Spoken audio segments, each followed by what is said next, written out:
Atası, tamak dayın.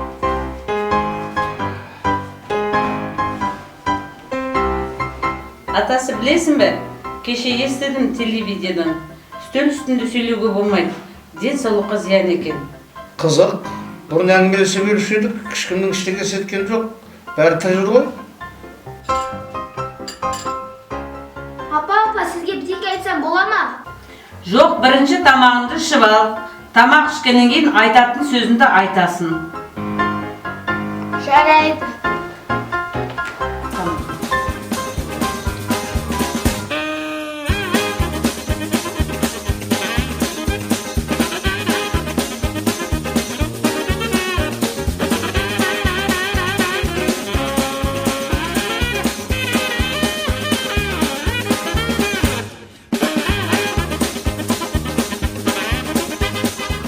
Болдым.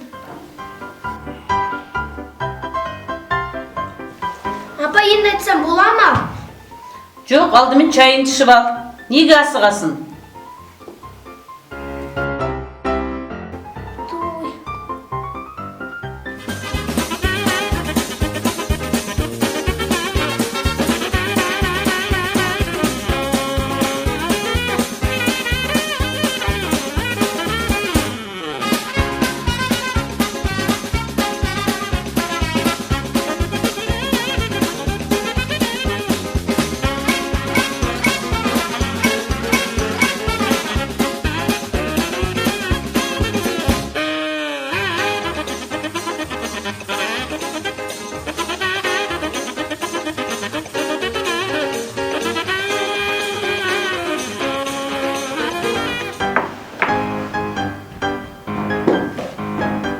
Рахмет.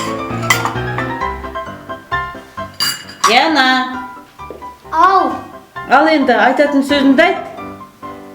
Не айтайын деп едің? атамның ақ жүйдесіне қызып тұрған үтікті қойып кетіпсіз. Асқар, рахмет.